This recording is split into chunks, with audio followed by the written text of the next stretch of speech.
Vou revelar cada uma das características. Existem características positivas e características não tão positivas assim, né? Mais sabotadoras, eu diria. Em cada fase existe um grande desafio, que é algo que te prende naquela fase, e existe algo que você pode aproveitar para mudar e passar para a próxima fase.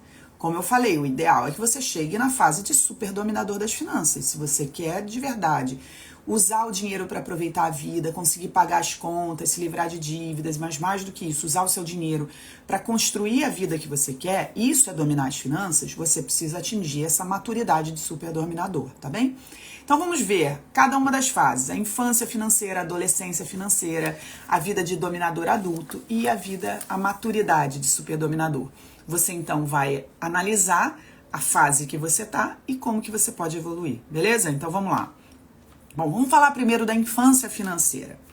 Bom, as características positivas e negativas da infância financeira, como o nome já diz, né? A infância, ela tem a ver com a bagunça, ela tem a ver com a indisciplina. As crianças não sabem ainda o que precisa ser feito, né? Precisam de ajuda para fazer as coisas. Então, quem vive a infância financeira não sabe o que precisa fazer na sua vida financeira, não tem um olhar no futuro.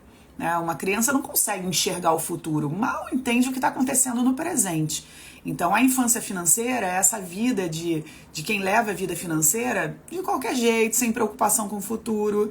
É uma vida que tem muita imaginação, a infância tem muita imaginação. Então, a vida daquela pessoa que está na infância financeira, ela está sempre sonhando muito com as coisas, desejando muito as coisas, mas fica tudo na imaginação. Ela de verdade não está fazendo algo concreto por aquilo, né? Porque está vivendo essa infância. E uma coisa curiosa é que quem vive a infância financeira, ela toma muitas medidas mais infantis.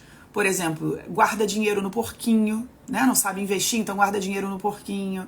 Aqueles desafios de 52 semanas, sabe? Uns desafios assim, na primeira semana você junta R$5, na segunda semana você junta R$10, na terceira semana você junta R$15, para atingir até o final do ano 6 mil e pouco. Eu acho legais esses desafios, assim.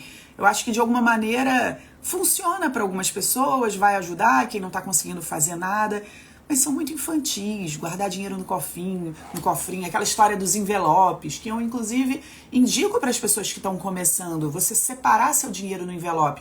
Isso daqui eu não quero gastar, então eu vou direcionar isso daqui para as compras, isso daqui para o meu lazer, isso daqui para alguma outra coisa. E aí eu separo envelopes porque eu sei que aquele é o meu máximo de usar. Talvez algumas pessoas vão me ouvir falar sobre isso e vão pensar, nossa, que legal, nunca tinha pensado nisso, porque você está na fase da infantilidade financeira, porque essas são as primeiras medidas para lidar com o dinheiro, e que bom, isso é bom fazer alguma coisa, mas não pode ficar nessa fase para sempre. Então a infantilidade financeira começa a levar para essas medidas mais infantis, ou é aquela pessoa que está totalmente na bagunça, só na imaginação, só na brincadeira, literalmente levando a vida na brincadeira. E um grande desafio da infantilidade financeira é a síndrome da infantilidade financeira, que ela se revela da seguinte forma. A pessoa que está na infantilidade financeira, ela costuma falar assim, como é que eu posso ter tudo que eu sonho na minha vida? E não percebe que na vida a gente não vai ter tudo. A vida é feita de escolhas. Não dá pra gente ter tudo o tempo todo. A gente vai ter que escolher. Eu vejo muita gente falando assim, eu queria tanto ter mais dinheiro, mas eu não quero ter que fazer renda extra, eu não quero cortar meus gastos. Eu não acho que essas sejam as primeiras medidas para a gente começar a dominar as nossas finanças. A gente precisa ter um olhar nas nossas finanças mais de análise. Por exemplo, a fotografia financeira, que é uma ferramenta que eu ensino no meu método, ela serve como essa ferramenta de análise para a gente começar a tomar decisões. Mas a gente em algum momento vai enxergar que é importante analisar as prioridades da vida, e alguns gastos podem não estar na prioridade, que a gente vai precisar negociar, que a gente vai precisar reduzir, que a gente vai precisar eliminar por um tempo. Pode ser também que a renda que eu tenho hoje não seja suficiente para equilibrar minha fotografia, equilibrar minha rota financeira, que é a ferramenta onde a gente vai monitorar as nossas finanças. Então, eu vou precisar fazer uma nova fonte de renda. Inclusive, o ideal para a sua vida financeira crescer é ter mais de uma fonte de renda. Mas as pessoas acham que fazer renda extra é necessariamente trabalhar com vendas, necessariamente se matar de trabalhar. porque não conhece nada sobre as finanças, né? Tá vivendo uma infantilidade, sabe pouco, tem pouco conhecimento. Então diz, eu não quero fazer renda extra, não quero cortar meus gastos. Isso é viver na infantilidade financeira. E qual é a solução? Como que a gente muda de fase? É aproveitar essa fase de tanta imaginação, de sonhar tanto com as coisas, e trazer essa imaginação para um plano concreto. Criar uma motivação, pegar isso que a gente tanto sonha, escolher uma dessas coisas e criar um plano. Olha, se eu conseguir tomar essa medida, essa daqui, guardar isso aqui, mesmo que seja no cofrinho, guardar isso de dinheiro por semana, fazer isso aqui, olha onde eu vou chegar. Então, usar essa imaginação para imaginar os resultados e entender que a gente vai crescer, né? Assim como a gente, quando é criança, é inevitável o crescimento. Então, é inevitável o crescimento da sua vida financeira. Você só precisa conduzir a sua vida dessa forma. Precisa entender, né, que o crescimento vai chegar e que você pode usar essa sua imaginação que sonha com tantas coisas para transformar o seu sonho num objetivo concreto, definir um prazo, definir o que você pode fazer, buscar ajuda, buscar apoio, né? Uma criança precisa de apoio para crescer, precisa aprender as coisas. Então, fazer um curso, tá aqui nas lives, escolher um mentor, é isso que vai fazer você, então, sair da infantilidade financeira. Beleza? Adolescência financeira é o seguinte, como é que é um adolescente? O adolescente, ele quer o resultado, mas não quer o processo, né? Ele quer chegar lá, ele quer conseguir as coisas, ele quer conquistar as coisas, mas não quer fazer. Dá uma certa preguiça, né? Dá uma coisa meio de, eu quero aproveitar, deixa pra depois, né? O adolescente está sempre deixando pra depois. O adolescente acha que coisa séria é chato. Então, quem vive a adolescência financeira acha que dominar as finanças, fazer algo pela vida financeira, vai ser pior, vai ser mais chato, sem perceber que já tá péssimo, tá horroroso, que não dá para ficar pior. E quando você encontra um método, uma forma de fazer que tem a ver com você, não é pior. É claro que o novo é sempre muito desafiador, mas se você consegue ir usando a fotografia financeira, a rota financeira, que são as ferramentas que eu ensino no método, já falei disso em várias outras lives. Então, quando você encontra um método que faz sentido para você, não fica pior. Né? No início pode ser meio esquisito, porque é uma mudança, mas aquilo vai melhorando. Então, o adolescente financeiro, ele tem uma resistência com a mudança, mas não dá mais para ficar do jeito que tá. E você sabe que não dá mais para ficar do jeito que tá. O adolescente financeiro, ele é muito influenciável. Então, muitas vezes, as escolhas de quem está vivendo a adolescência financeira não são escolhas ligadas à sua prioridade, àquilo que de verdade você quer. São escolhas do que os outros estão fazendo, do que os outros estão dizendo. Às vezes é uma escolha por status, para mostrar para os outros alguma coisa. E você acaba detonando suas finanças para impressionar os outros, que não estão nem aí para você. Isso é uma coisa que acontece muito em quem vive a fase da adolescência financeira. Uma outra coisa é que o adolescente financeiro, ele costuma ser muito inocente e acaba caindo em golpes, acaba caindo em furadas. Porque a criança, né, quem está vivendo a infância financeira não tem conhecimento, mas também não está muito preocupado em fazer muita coisa. Está lá, deixa levar. O adolescente, ele já começou a fazer algo pela vida financeira, né? E quando eu falo adolescente, gente, não confunda, não estou falando de idade, tá? Pode ser que tenha uma pessoa de 50 a 60 anos vivendo a adolescência financeira, e pode ser que tenha alguém de 20 e poucos anos já vivendo a maturidade financeira. É com base nas respostas do teste. Então, se você se identificou, teve mais letra B, você está vivendo uma adolescência financeira. E aí, é alguém que já está começando a fazer algo pelas finanças, então já tem mais ou menos, já leu alguma coisa, já viu algumas lives, algumas aulas, então sabe mais ou menos, já está interessado, sei lá, em começar a investir, mas não tem conhecimento. E o pior é que acha que tem, né? O adolescente sempre acha que sabe das coisas, né? E aí, quem vive nessa fase da adolescência financeira chega no banco e pergunta para o gerente, eu gostaria de investir, qual o melhor investimento? Sem saber que o gerente do banco não é a melhor pessoa para te sugerir nada. Ele tem meta para bater em produtos de investimentos que não são bons para você. Então ele vai te entubar alguma coisa que ele bate meta, mas que não é bom para você. O adolescente financeiro, quem está nessa fase, às vezes quer até voltar a ser criança. Porque começou a mexer na vida financeira e fica, parece que está pior, mas na verdade porque falta conhecimento para evoluir. Mas aí quem vive essa fase às vezes prefere voltar à infantilidade e deixar tudo pra lá, né? Qual é o maior desafio dessa fase da adolescência financeira? É a síndrome do floco de neve. É achar que o seu problema é mais complicado do que o de todo mundo. O adolescente sempre acha assim, tem a vida especial, não é?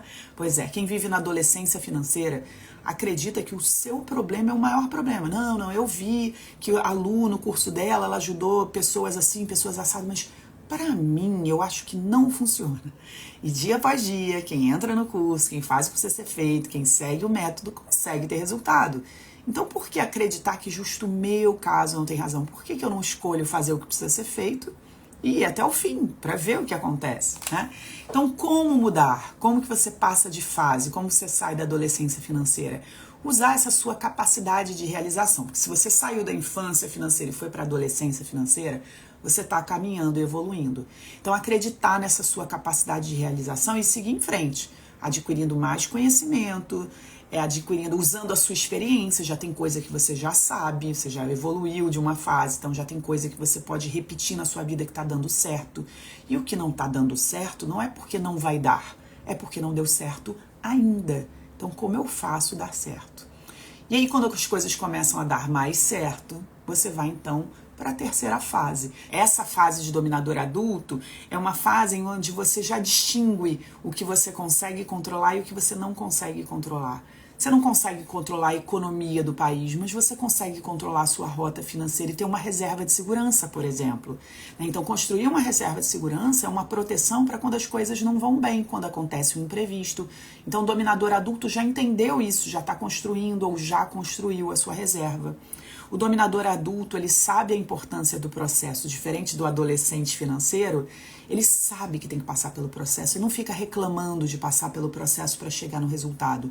E ele também sabe que não é de uma hora para outra, então ele tem mais paciência. Mas o dominador adulto tem muita preocupação com o tempo. Ele se preocupa muito com o tempo que ele perdeu, ele se preocupa muito com o tempo que ainda tem pela frente, vai levar muito tempo, como é que eu faço, né? Então, o tempo é sempre uma preocupação, porque ele recém descobriu como dominar as finanças. Então, ele sabe que tem que passar pelo processo, mas ainda tem uma pontinha de pressa do adolescente, né? Mas o dominador adulto, ele é imparável. Apesar da preocupação com o tempo, apesar não, né? Principalmente pela preocupação com o tempo, ele não para. Ele sabe que tem que seguir em frente, porque o tempo está correndo e ele não pode parar.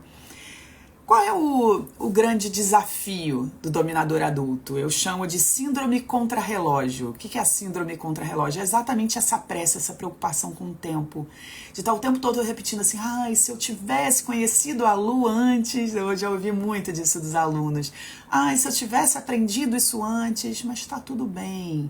Você fez o que dava para ser feito, você teve esse conhecimento agora, porque você está preparada para esse conhecimento. Aí vem aquele outro pensamento, mas será que dá tempo? Será que ainda consigo dominar minhas finanças? Será que eu consigo investir? Será que eu consigo, né, ter os meus investimentos, comprar minha casa? Pois é, olha só. É até a dica para você mudar de fase. Faça o melhor que você puder no presente. Construa um plano com clareza para o futuro. Não se preocupe com o passado já passou. Traga os aprendizados do passado. E saiba que o crescimento na vida financeira, ele é exponencial. Ou seja, às vezes a gente passa 30 anos, 40 anos para ter um resultado. Mas dependendo do conhecimento que a gente acessa, dos 30 aos 32, dos 30 aos 35, dos 40 aos 45, é um crescimento muito maior. Não é porque você levou 30 anos para chegar onde você chegou, 40 anos para ter esse conhecimento que você tem, 50 anos para entender o que você entendeu, que você vai precisar de mais 50 anos para botar isso em prática. Vou te dizer, por exemplo, como foi na minha vida. Eu levei quase 32 anos para começar a ter uma vida um pouco mais equilibrada na vida financeira. Até os meus 30 anos eu era completamente endividada, 60 mil reais em dívidas. Aí até os 32, 33 eu fui quitando as minhas dívidas. Quando eu fiz 35 anos, 36 eu comecei a empreender. E quando eu tinha quase 39, eu fiz o meu primeiro milhão. Então, percebe que os resultados começam a vir com muita agilidade, com muita rapidez, à medida que o conhecimento vai se somando. Então, isso é um crescimento exponencial.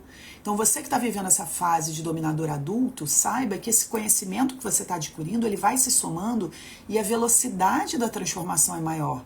Você não vai precisar de tantos anos com o conhecimento que você tem agora para ter os resultados que você está buscando. Você vai ter cada vez mais resultado em cada vez menos tempo.